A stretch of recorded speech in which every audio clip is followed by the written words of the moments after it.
¿Cómo estás, Mari? Amigos, bienvenidos. Hablemos del COVID. Yo procedo a retirarme mi mascarilla y vamos a empezar el programa porque vamos a hablar pues de esta cifra de vacunados hasta el momento y vamos a verla a continuación. Ya llegamos a los 121.494 registrados. Es un 85,94% de la meta de vacunación, que es de 141.367. Eso es el total pues que se registra a este momento, siendo la 1 en punto de la tarde. Nosotros más adelante vamos a pues conversar con el viceministro de Salud Pública del MINSA, el doctor Percy Minaya, para saber pues cómo va también la distribución del segundo lote de vacunas y lo que se espera también para las próximas semanas. Así que es una muy buena noticia.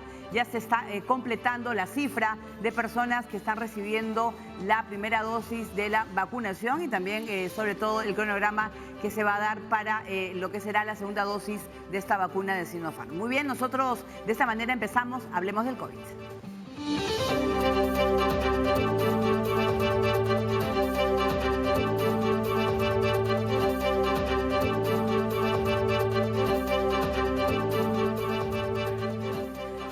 Muy bien, nosotros vamos a empezar con más información y tenemos ya en la entrevista con el señor Percy Minaya, viceministro de Salud Pública del MINSA. Muy buenas tardes. Buenas tardes. Sí, yo quisiera saber, bueno, cómo va la distribución del lote de vacunas para que poder completar la primera etapa de vacunación. Sí, Paola. Nosotros estamos haciendo una distribución en dos etapas. En dos subfases en la primera etapa. La primera intervención fue ya hace algunos días atrás, con las primeras 300.000 vacunas que se enviaron y correspondieron a las personas que trabajan en unidades de cuidados intensivos y emergencia, primera línea. Estas personas suman en este momento alrededor de 125.000 personas ya vacunadas de 140.000. Hay una diferencia pequeña y es porque algunas personas se movieron o simplemente ya no estaban laborando en el momento por diferentes razones.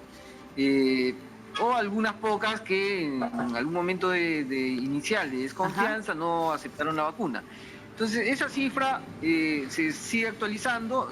La cifra es muy cercana al 90% ya de todos el personal de ese nivel, y con eso estaríamos concluyendo para que ellos pasen a su etapa ya de segunda dosis de vacunación. Sí, ese es en cuanto al primer lote que se envió, ¿no? Ya, y en cuanto a nuevas vacunas que llegarían, ¿más o menos ya se tienen fechas? Sí, bueno, ese es el primer subgrupo, digamos. Ajá. Luego, hace 2 días atrás, hemos iniciado nosotros la distribución de un grupo que va a completar al personal de salud en su conjunto, tanto establecimientos públicos como privados. Esto incluye la seguridad social, la sanidad de las Fuerzas Armadas y policiales. Estamos incluyendo también al personal que trabaja en el Ministerio Público, en las morgues, a los que atienden también a las personas que son violentadas, etc. Este conjunto suma 279.000 personas. Correcto. Que están en esas diversas instituciones, incluyendo privados. La distribución empezó en Lima y algunas de las regiones que urgían más la vacuna, y ha seguido el día de hoy con una remisión a 12 regiones. Continúa enviándose en secuencia, sucesivamente. Una de las razones por la que ha habido una brecha de tiempo entre la llegada y la distribución es, en primer lugar, por la necesidad de construir un padrón nominal, claro, tal como lo dispone el decreto de urgencia que aprobó el proceso de vacunación con un padrón nominal. Y también, obviamente, la necesidad de revisar los procedimientos, claro, dados los impases que han hecho que entremos en una crisis ética en este instante, ¿verdad? Entonces, claro, había que hacer una revisión. Ya se resolvieron los aspectos relacionadas a esto y la vacuna está ya en cada una de las regiones, faltando que lleguen algunas más debido a la programación que se tiene, ¿no? Sí, con respecto a la segunda dosis de los vacunados de los ensayos de San Marcos y Cayetano, ¿Va a haber también una previa verificación? En este caso,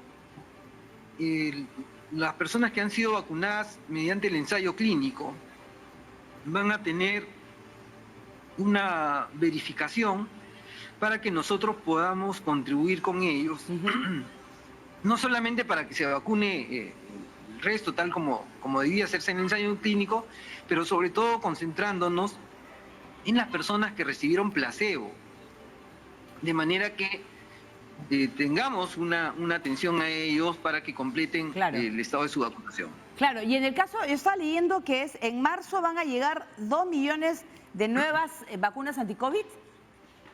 Efectivamente, la secuencia es bastante intensa, por eso es que nosotros necesitamos seguir manejando este tema del padrón, de nuevas reglas, de poder organizar el trabajo, porque es una actividad intensa. El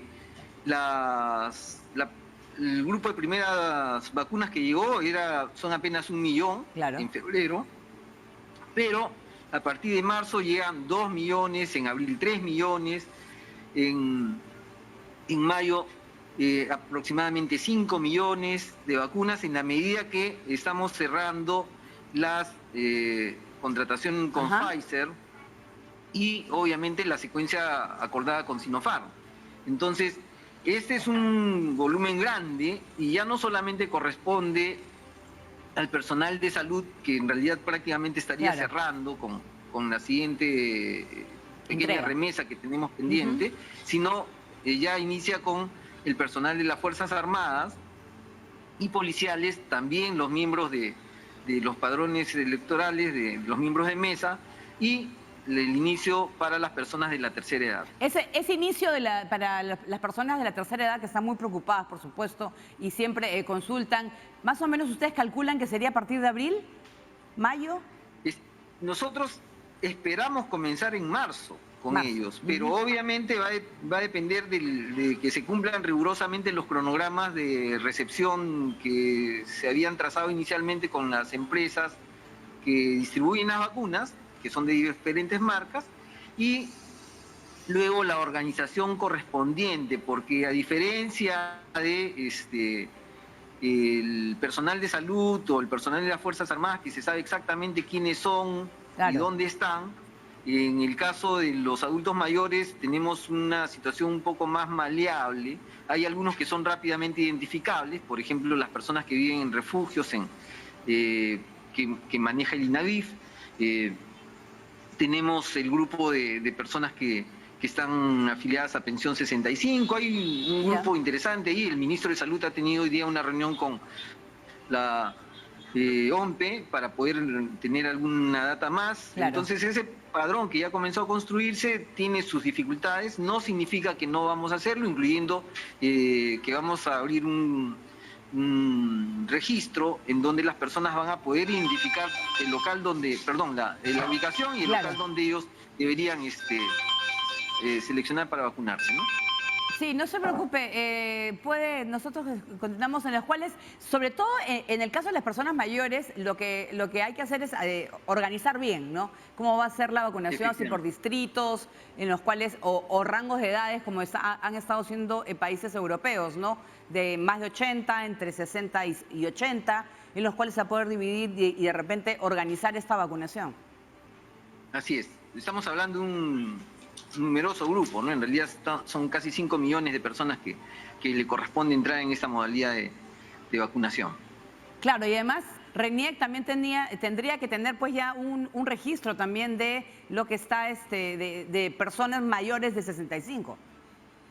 Efectivamente, y es por eso que estamos trabajando con diferentes bases de datos, RENIEC, OMPE, Pensión 65, otros datos que nosotros tenemos disponibles en el CIS, en el GIS, en Seguridad Social, es decir, armar un padrón coherente porque, como es razonable hasta este momento, y va a seguir eso seguramente durante un pequeño tiempo más, hay una situación de crisis de confianza en quién la recibe, cómo la recibe, hay bastante ansiedad sobre este punto.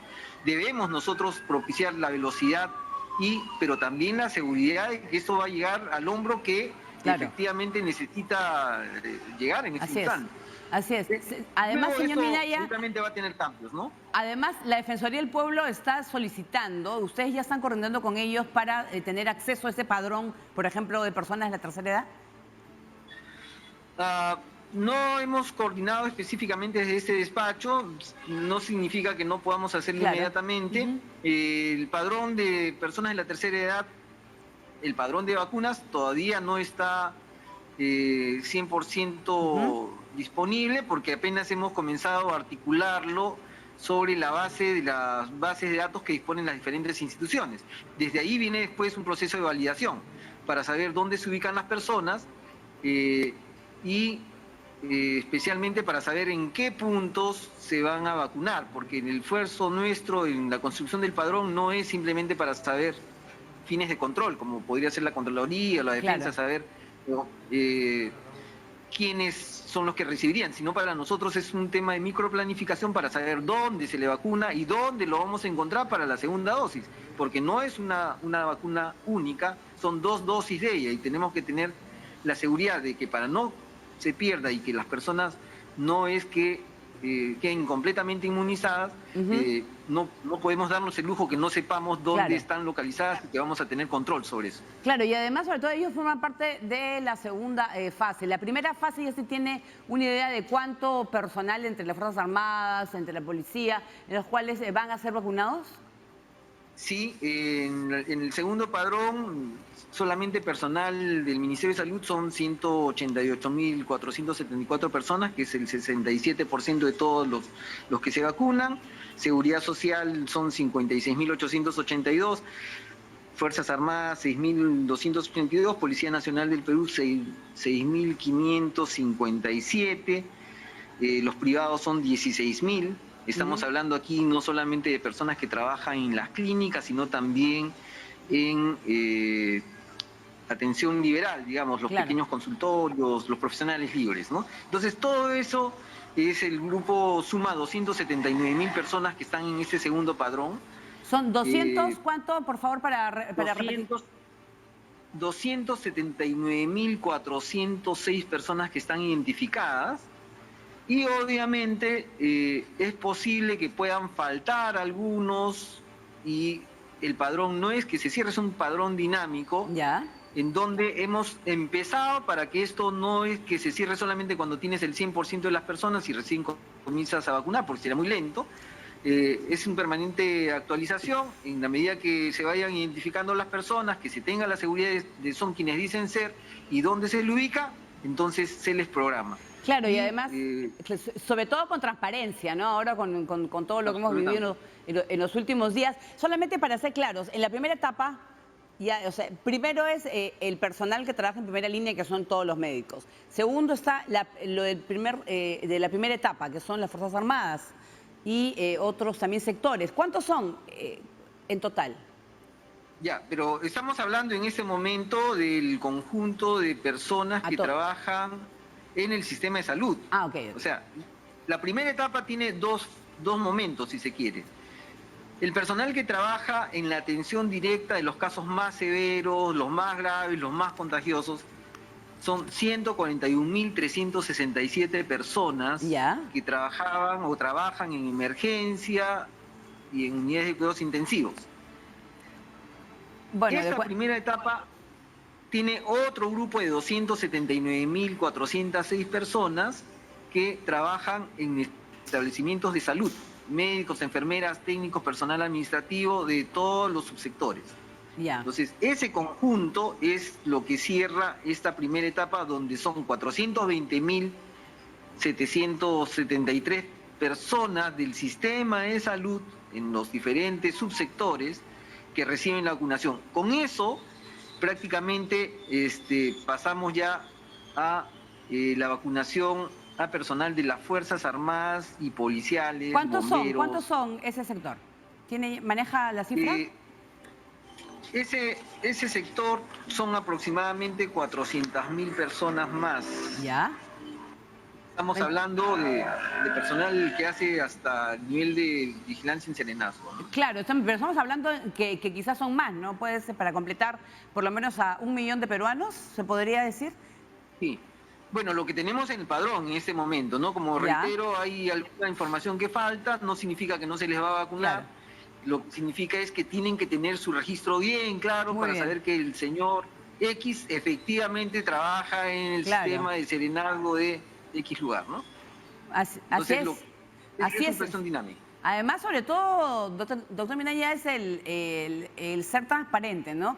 Realmente, pues, que le corresponda, que reciba la vacuna a la persona que sí le corresponde en ese rango, tanto porque trabaja en la policía o porque es médico, y no, pues, y evitar, pues, suspicacias y malos entendidos. Más bien, le quiero agradecer, pues, al viceministro de Salud Pública, el MINSA, Percy Minaya. Muchas gracias por estar con nosotros Muchas aquí en el gracias, programa. Paola, y hay que asegurar que la vacuna va a llegar a todos. En realidad, cuando se cumple este proceso, al final del periodo de este gobierno, debemos haber vacunado a 15 millones de personas. Y hacia el final del año, si todo va bien y tenemos buen rumbo, estamos asegurando tener cerca de 38 millones de dosis ya, de personas que podrían haberse vacunado. Entonces, Muy bien. es una cifra bastante grande, un trabajo muy intenso. Bueno, pues estamos pues y esperemos pues que salga todo bien, los mejores de los éxitos en su trabajo, y muchas gracias por estar con nosotros en el programa. Muy bien, vamos a seguir con más información, ya que Ica culmina al 100% el primer proceso de vacunación. En tanto, en la región Piura, las autoridades distribuirán balones con oxígeno medicinal a hospitales de Tumbes, Cajamarca y Lambayeque. En tan solo 6 días culminó el primer proceso de vacunación en la región Ica. Las autoridades inmunizaron al 100% del personal de salud que se tenía previsto según el padrón. En total se aplicaron 4.176 dosis que se distribuyeron en 11 establecimientos médicos, 7 hospitales del MINSA y 4 de salud. Las autoridades distribuirán balones con oxígeno medicinal a las regiones de Lambayeque, Cajamarca y Tumbes.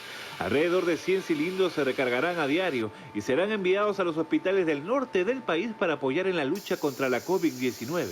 Actualmente Piura cuenta con 3 plantas de oxígeno ubicadas en Sullana, Huancabamba y Sechura, y 7 isotantes.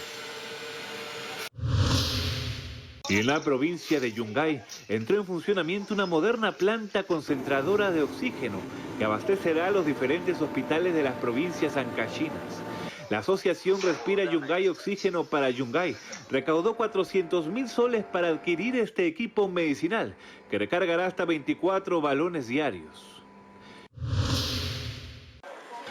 Y en la región Huánuco, las autoridades invocaron a los ciudadanos a no acudir a los bancos para obtener información sobre el bono 600, que beneficia a los hogares afectados económicamente por la nueva cuarentena.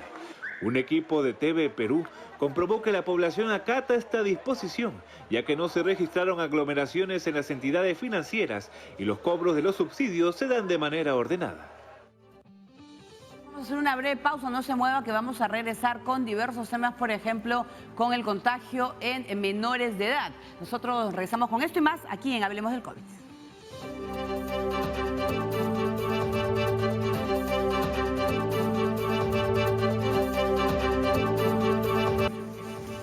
Muy bien, continuamos en Hablemos del COVID y nosotros vamos a ir con alerta en América por el contrabando de vacunas y mascarillas N95 fabricadas en China. En tanto, el Reino Unido autoriza infectar a personas sanas con COVID para probar la eficacia de los nuevos fármacos. Veamos.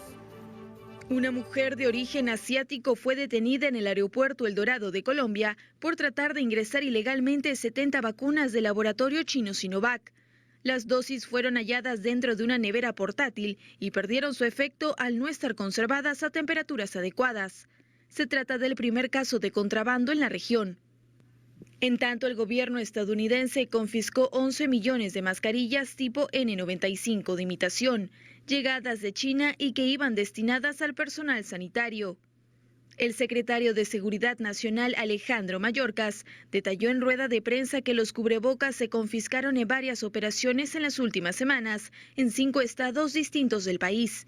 Our agents have also been investigating fraudulent coronavirus test kits, counterfeit items, financial scams, and fake medicines. Polémica causó la decisión del Reino Unido que autorizó infectar con la nueva cepa británica a 90 voluntarios sanos entre 18 y 30 años para probar la efectividad de los fármacos y vacunas contra la enfermedad. A ellos se les inoculará una cantidad mínima requerida para generar el contagio y serán compensados por su participación. En medio de este panorama, Venezuela inicia hoy el proceso de vacunación con la vacuna rusa Sputnik V. Colombia, Japón y Sudáfrica también han arrancado con sus respectivas campañas de vacunación contra el coronavirus. Muy bien, vamos a seguir con nuestro siguiente invitado y saludamos a Marco Loret de Mola, es director académico de MATLAB, y vamos a hablar de las últimas cifras de lo que está sucediendo en nuestro país. Viendo la sala situacional de COVID-19, ayer hemos tenido 252 fallecidos por COVID y 283 altas hospitalarias, entre 3.941 casos confirmados en las últimas 24 horas. Muy buenas tardes, Marco. Muy buenas tardes, Paola. Bueno, Muchísimas gracias por la invitación. Sí, ¿cómo ves la tendencia de los últimos días o las últimas semanas? No tan favorable. O sea, hay algunos indicadores que nos dan mucha esperanza, ¿no? Como la cantidad de pruebas se ha incrementado notoriamente las últimas semanas comparativamente con toda la época COVID en el Perú, ¿no? De un 20.000 pruebas promedio hemos pasado a más de 40.000, más del doble.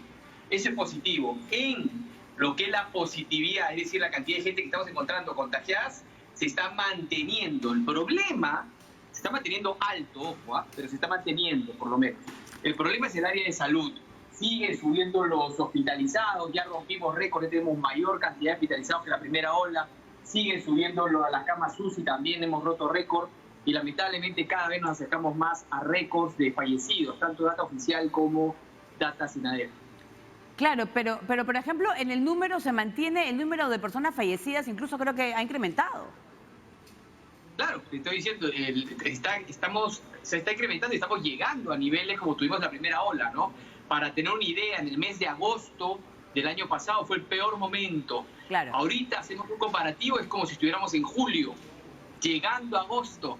Entonces hay dos caminos, ¿no? O nunca llegamos a ese agosto, o llegamos a agosto y de repente hasta lo superamos. Depende del trabajo de todos. Claro, y además tiene que ver mucho con, y yo estoy leyendo muchísimos casos en los cuales hay problemas en la poder obtener oxígeno, ¿no? Es la dificultad para llegar a las unidades de cuidados intensivos, y eso de repente podría ser uno de los factores, ¿no?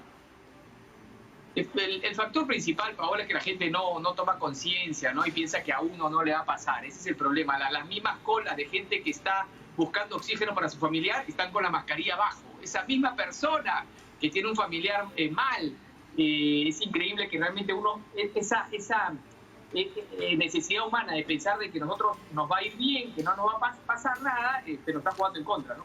Claro, y además, sobre todo, lo importante es repetir las cifras. Entonces, el nivel de contagio se mantiene. El nivel de positividad se está manteniendo alto, pero se está manteniendo plano, ¿no? La OMS recomienda 5% de positividad promedio. ¿Ya? Estamos ahorita en 20, 4 veces más. Pero no seguimos subiendo. Ha habido momentos que hemos estado en 30, pero esa es la positividad, ¿no? En algo positivo, lo que te comentaba son las pruebas, se han incrementado casi al doble. En lo que no estamos bien, y lamentablemente son los números, peores números, es en el área de salud. Están subiendo los hospitalizados, están subiendo los pacientes de camas UCI, están subiendo los fallecidos. Entonces la guerra no la estamos superando todavía, ¿no? Y debemos trabajar. No, y además el número de pruebas deberían, incluso que si se ha doblado, doblarse una vez más, ¿no? Porque es la única manera, pues, de poder identificar a la persona contagiada y aislar a su entorno y hacerle pruebas para saber también si están o no contagiados, ¿no? Que quizás ese es el error que cometen muchos. Y saber, tú como persona, si es que sabes que tienes un contagio, ya no vas a ir a trabajar, en tu casa te vas a cuidar diferente.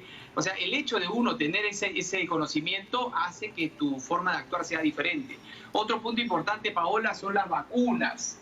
Ya empezamos a vacunar en buena hora, pero según lo que nos están mostrando los números hasta el día de hoy, estamos yendo muy lento. Estamos vacunando 11.000 personas al día y no es un promedio que convenga, o sea, demoraríamos mucho tiempo. ojo, aún estamos haciendo un supuesto, porque solamente estamos vacunando primera línea, ¿no? No estamos vacunando de manera masiva. Pero igual, en primera línea, esos números deberían ser mucho mayores por día.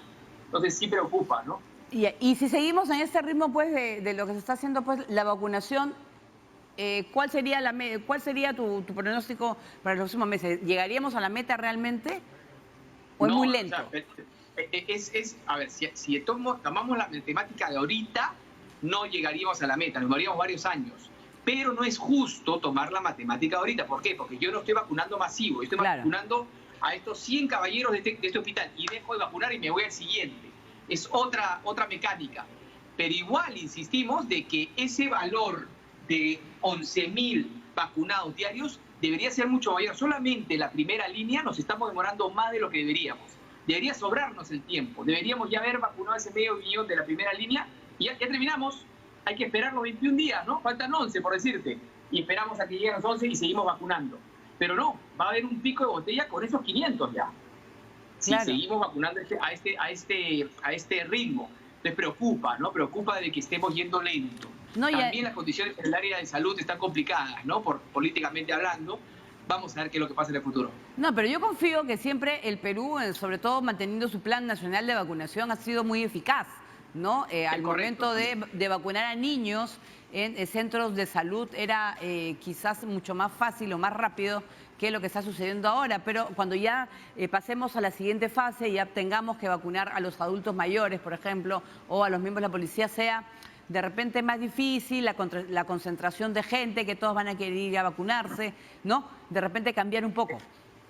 Es complicado, esa variable que acabas de mencionar no la conocemos, podría considerarse un problema. Hay otra variable también, tenemos muchas bajas en el área de salud. O sea, somos muy buenos vacunando con pre-pandemia. Es solamente una pregunta, pero ¿habrá cambiado esa estructura de vacunación en el Perú? ¿Habrá sido por las condiciones? ¿Habremos perdido elementos importantes, líderes de repente? O sea, hay que considerar todas esas variables, ¿no? Sí, y ya has visto tú en cuanto, bueno, que hay pérdidas, hay muchos fallecidos, en el rango de edad, ¿se ha cambiado o que ha bajado? ¿Hay mucho joven? Ha llamado la atención que todos los grupos etarios han subido, pero el que más ha subido es el grupo de los jóvenes, justamente. Eso llamó la atención, sobre todo en el inicio de la segunda ola, ¿no? Y eso se mantiene. Claro, entonces significa que no se están cuidando, no se están tomando las medidas necesarias, siguen saliendo y están yendo a visitar a los abuelos o a la familia mayor y están contagiándose mucho más, ¿no? Sobre todo, ustedes están analizando que lamentablemente, pese a lo que se comunica diariamente, y ese programa lo hace también, al igual que muchos, en la televisión peruana y en otros medios, la gente, no sé si no toma conciencia o ya se aburrió o se cansó, o simplemente no sé. No lo puedo entender. Ayer justo en el video comentábamos eso, Alemania que debe tener más de 100.000 camas UCI, tiene todas las facilidades y sigue, y tiene vacunas, ya viene vacunando hace meses y aún está muy estricto con su política. Te pide tener prueba de que has tomado una prueba justamente molecular.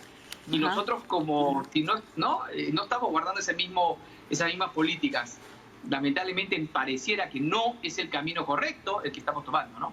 Muy bien, muchas gracias pues a Marco Loret de Mola, pues director académico de MATLAB. Muchas gracias por ser, por supuesto, sobre todo gran gráfico tan descriptivo, en los cuales hemos podido analizar lo que está sucediendo. Muy bien, nosotros hacemos una breve pausa en el programa, no se mueva, que vamos a hablar de las recomendaciones que se debe tomar cuando se tiene un paciente con COVID en casa. Todas las medidas que usted debe tomar para cuidarlo y también cuidarse. Volvemos.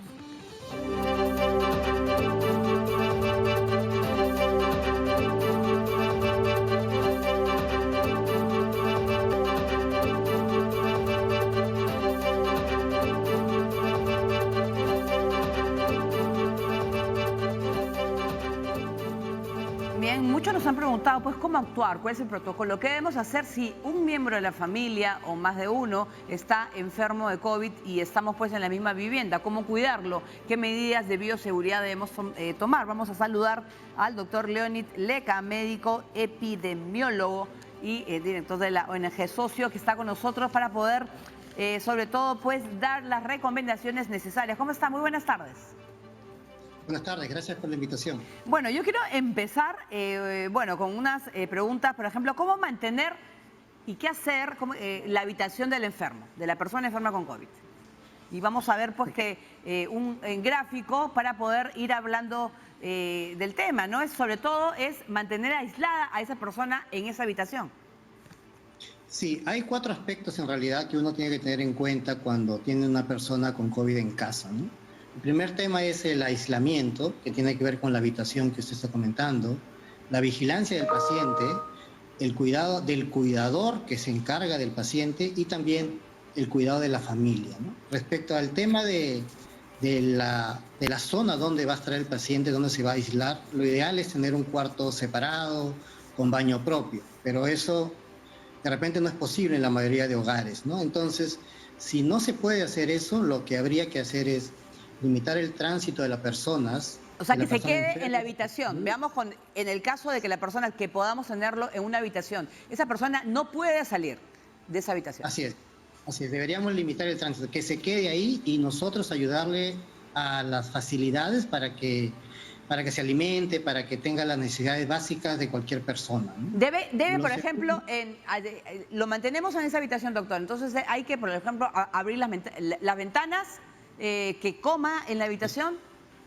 Así es, por supuesto. Esa persona debería estar aislada en su habitación y esa habitación debería estar lo más ventilada posible. Si tiene ventanas hay que abrirlas, ventilar el ambiente, ¿no? Tiene que aumentarse el número de veces que uno hace limpieza en las zonas, superficies comunes, por ejemplo. Si hay una persona que va a entrar al cuarto de esa persona para atenderlo, también tiene que ponerse una mascarilla. La persona tendría que estar con una mascarilla, ¿no? Claro, y para además evitar el contagio. No, y además sobre todo la limpieza, ¿no? Es la desinfección, ¿no? De todo el área continua.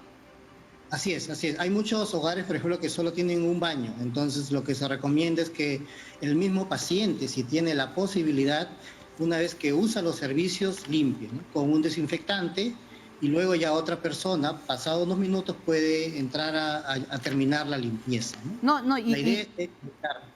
Y sobre todo, disculpe que le interrumpa, pero hay también un punto que me parece muy importante, es tirar la basura en un cesto propio, o sea, que es todo lo que utilice o toque esa persona vaya aparte.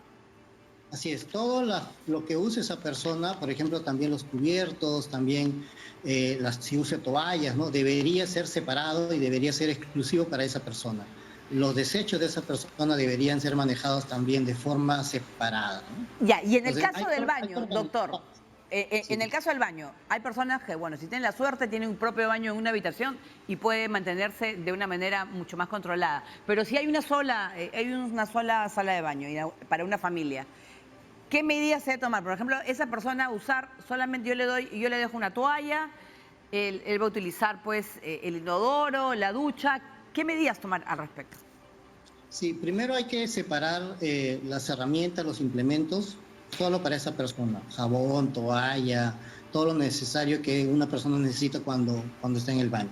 Lo segundo es, una vez que él ya ocupa el baño, hay que desinfectarlo. Como yo decía, la misma persona podría tener un desinfectante y empezar con la limpieza de ese baño, ¿no? Y posteriormente ya otra persona, una vez que él se retira del baño, pasado unos minutos, podría entrar para terminar la desinfección. Pero la idea es evitar el contacto, ¿no? Claro, y además, sobre todo, evitar el contacto, así sea nuestro esposo, esposa, familiar cercano, y sobre todo siempre utilizar la mascarilla, ¿no? Y evitar, por ejemplo, ingresar a la habitación. Se lo dejamos en la puerta.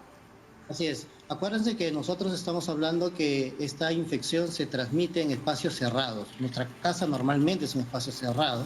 Uno trata de ventilarlo, pero es un espacio cerrado. Si ya tenemos un paciente ahí que está contagiando, obviamente tenemos que tomar las medidas. Y una de ellas es, por ejemplo, usar una mascarilla, ¿no?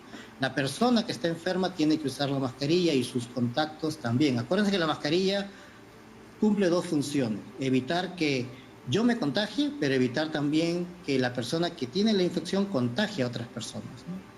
Claro, y en el caso, por ejemplo, de lo que utiliza la persona infectada, los platos, cubiertos y demás. La persona, bueno, ya, por ejemplo, mi esposo está enfermo y le dejo en la puerta, él come, lo recojo yo con guantes, ¿no?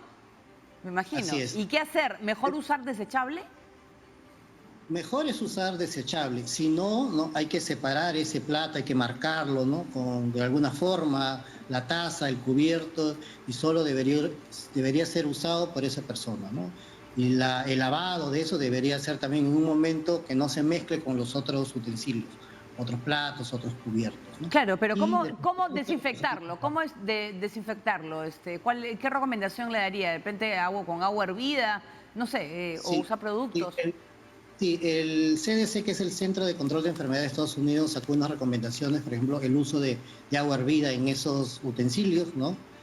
Lo primero que hay que hacer. Y luego ya usar un desinfectante normal, como uno usa para limpiar los platos, ¿no? Pero eso debería ser exclusivo para esos utensilios, no usar el mismo que se usa para los otros utensilios. Ya, en el caso de la ropa, porque van a usar de repente pijama, van a estar, ¿no?, con una vestimenta. ¿Qué hacer con la vestimenta utilizada por el enfermo? Sí, al inicio de la pandemia se decía que teníamos que separar la ropa y lavarla de forma diferente, digamos, ¿no?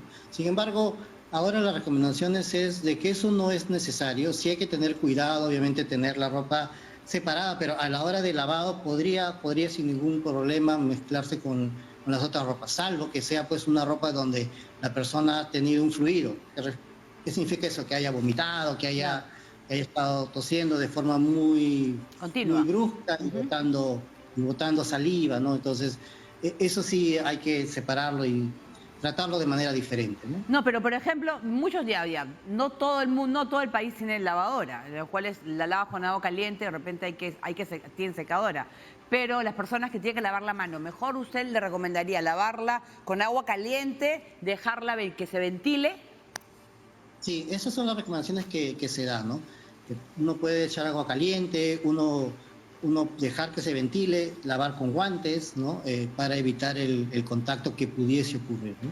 Claro, y en el caso de las viviendas, bueno, que toda la familia afectada, porque lamentablemente a veces es que una familia, los padres no tienen una habitación separada de los hijos y comparten hasta el mismo ambiente para todo.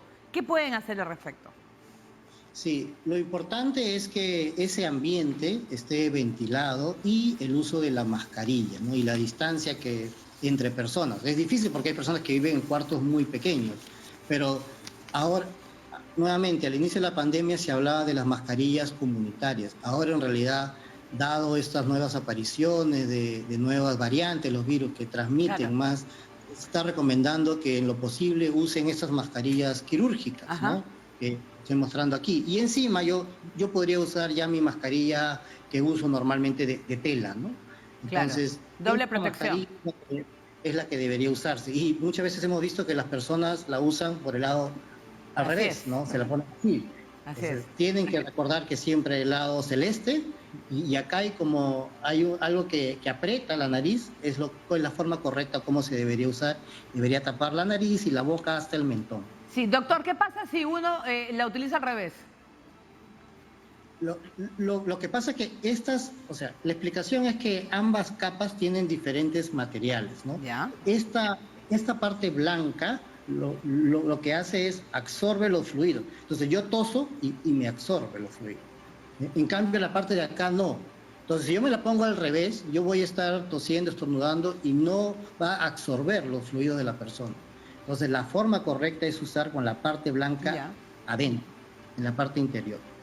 Muy bien, pues eso ya lo saben, ya esa mascarilla quirúrgica celeste afuera, sobre todo porque hay muchísimas personas que la han estado utilizando de manera incorrecta. Muy bien, muchas gracias a Leonid Leca, médico epidemiólogo, que ha estado con nosotros dándonos, por supuesto, los consejos para las personas, cómo pues tratarla, cómo manejar los utensilios utilizados por alguien infectado. Bien, nosotros hacemos una pausa, no se mueva, atención a los padres de familia. Ayer hemos hablado de los niños contagiados de COVID, pero vamos hoy día a hablar de cómo darse cuenta, qué síntomas tomar, que debemos sobre todo tener alerta en caso nuestros niños puedan haber sido contagiados por esta enfermedad. Volvemos.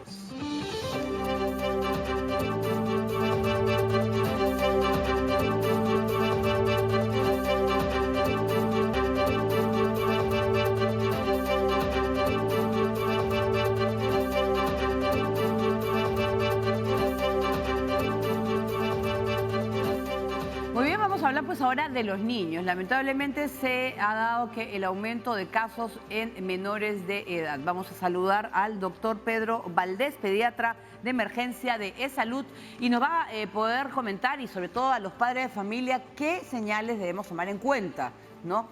¿Cuándo nos debemos realmente preocupar si es que nuestro pequeño está o no contagiado con el virus? ¿Cómo está? Muy buenas tardes. Muy buenas tardes, Paola. Bueno, directamente, dime, ¿qué debemos tomar en cuenta? O sea, los papás, asustarnos, ¿con qué síntomas? Ya. Actualmente nosotros en esta época hay que tener unos signos de alarma de los niños, ¿no? Sobre todo niños con fiebres persistentes, niños que vienen con dolor abdominal, con diarreas, con vómitos, que muchas veces eran propios en épocas anteriores, ¿no? Claro. Pero en esta época de pandemia, muchos de estos cuadros enmascarados vienen del COVID. Y ten en cuenta que los niños a veces no hacen muchas molestias, son los únicos signos ni siquiera respiratorios. Lógicamente que con la evolución del cuadro puede comprometer la parte respiratoria y comienza con tos y agitación, ¿no? Claro, pero por ejemplo, Entonces, según la variante esta británica, que también en el Reino Unido se ha dado sobre todo problemas, de diarreas, ¿no? Los niños también a veces comen de todo y hace pues que se estén mal del estómago. ¿Ves? Con una diarrea de 2 días, un día, fiebre, ¿de cuánto? La fiebre puede ser persistente 2, 3 días. A veces hay fiebres que no ceden con los antipiréticos habituales, ¿no? El papá se confía y el niño se deshidrata. Se deshidrata por los vómitos, por la diarrea, por la misma fiebre. Y cuando llega la emergencia llega descompensado, ¿no? Entonces hay que hidratarlo. Muchos de estos chicos, o algunos de estos chicos, se recuperan de forma rápida. Algunos salen COVID positivo y de manera ambulatoria, y otros salen el examen, la prueba COVID que se le hace de acá en el hospital, sale positivo, y si están de confianza se hospitalizan. Tal es así que hemos tenido que algunos de estos chicos han pasado incluso a cuidados intensivos para un manejo mucho más agresivo de esta enfermedad, ¿no? Que esta vez, a diferencia de la primera ola, esta vez está atacando a los chicos con mayor frecuencia de problemas pulmonares en la complicación, mucha neumonía, está bien, que eso no se vio en la primera ola. Claro, y además, sobre todo, doctor, son que, como mucha gente dice, no, los niños no se contagian, están saliendo menores. Yo preguntaba porque dicen que es a partir de 5 años sí tienen que utilizar mascarilla. Entonces, ¿cómo cuidamos a los que son de 5 para abajo? Yo creo que acá muy importante es la responsabilidad. Muchas veces cuando el niño sale de casa, no sale el niño solo, sale el niño, sale el papá, la mamá, muchas veces lo acompaña el hermanito, ¿no? Lo acompaña el primo. Entonces ya no son 2, 3, son 4 o 5 personas. Ten en cuenta que nos estamos exponiendo. Y si acudimos a sitios muy concurridos, la opción de contagiarnos es mucho más alta y llevar el virus a la casa. Sí, doctor. Estamos escuchando, sobre todo hablando pues de la responsabilidad, lo muy importante que es sobre todo que cuidar a nuestros pequeños. Con la última variante, doctor, se estaba dando los casos no solamente estomacales, estábamos con problemas respiratorios. Entonces estamos hablando de la responsabilidad que tienen los papás para que esos niños no se contagien. Sí, porque mira, la de pacientes delicados están con neumonía, en la cual estas 2 están en cuidado intensivo en ventilación mecánica, con neumonía. Claro, y los niños responden bien al tratamiento. Cuéntenos un poco cuál es la situación, porque la gente tiene que saber. Claro, la mayoría de niños, la evolución no es tan agresiva como el adulto. A diferencia del adulto es mucho más agresiva. Los niños, por suerte, la evolución se complica, pero salen con más facilidad que el adulto. Pero el riesgo es que el niño, como muchas veces oligosintomático, tiene pocos síntomas, el niño es el portador del virus hacia los demás miembros de la familia. Y ahí está el problema, que no solamente es el niño, sino son los adultos que se están contagiando. Uno cuando entrevista acá, llega a la emergencia, muchas veces vive en edificios multifamiliares, 2, 3 departamentos, y son todos de familias. Entonces el niño visita a los tíos, a las tías, se va dando vuelta a los 3 departamentos, por ejemplo, y basta que uno esté enfermo y el niño lleva el germen a los demás departamentos y al final todas las familias se contagian.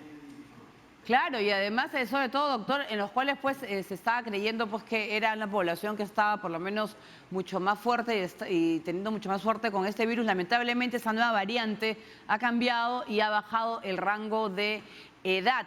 Los padres tienen que tener en cuenta que si su niño está con COVID, no puede, va a tener que dejarlo en el hospital y no va a tener acceso a él, ¿no es cierto? Ah, no, claro. Acá los niños que pasan a la sala COVID, en un área especial de COVID, el niño pasa solo, pasa sin familiar acompañante. Ten en cuenta que el riesgo, ¿no? Es que el niño, el papá que entra, se contacte y lleve germen a la casa, a la familia. Entonces, por medidas de precaución y aislamiento, el niño está sin acompañante. Así es, Eso entonces, para todas las áreas COVID. ¿y las edades más o menos o ha habido bebés? La edad, el más pequeño que hemos tenido en este año es de 1 mes de edad. ¿Un mes? Hasta los 13 años. 1 mes de edad. Por suerte ese niño tuvo una evolución bastante buena, a los pocos días salió de alta, ¿no? Su único síntoma era fiebre. Fiebre, 1, 2, 3 diarreas que había hecho, no hizo problema respiratorio pulmonar, ¿no? Fiebre y 2 diarreas. Claro. Entonces, no había los antecedentes. Wow. Y tuvimos la obligación de hacerle la prueba, porque tuvo 1 mes pequeño fiebre, hicimos la prueba COVID y salió positivo. ¿Y cuánto tiempo suelen pasar en la unidad o en la sala COVID, más o menos, los niños? Depende de la evolución. Esta vez tenemos un 30% de los niños hospitalizados que tienen enfermedades coexistentes, enfermedades oncohematológicas, claro. pacientes con problemas renales, problemas de leucemia, problemas de tumores. A diferencia de la primera ola, nosotros hemos estado observando, teníamos muchos pacientes con problemas de enfermedades de fondo cardíacos, le decía leucemias, tumores, que salían su COVID positivo, pero no hacían la enfermedad, venían, se internaban por cuadros propios de la enfermedad, pero esta vez sí, los está agarrando. Claro. Por eso es importante el cuidado de estos chicos, especialmente, ¿no? La carga viral es más fuerte y afecta a menores, eso es. Así es. Y los niños, pues el niño muchas veces, los molestias en algunos casos son bastante mínimas, y el niño, pues, con propia edad, son muy cariñosos, están con el abuelito, la abuelita. Claro, puro besos a los padres, claro. Muy bien, muchas gracias. Bien, y gracias, doctor Pedro Valdés. Ya saben, pediatra de emergencias de E-Salud. Ha habido casos de pequeños con esta enfermedad, incluso, y lo ha contado, el de menor edad de 1 mes de nacido, nada menos. O sea, así que hay que cuidar a nuestros pequeños, a los padres, a lo mínimo, una fiebre, llevarlos de urgencia porque podrían haber sido contagiados con COVID-19. Bien, de esta manera, nos despedimos. Muchas gracias por acompañarnos.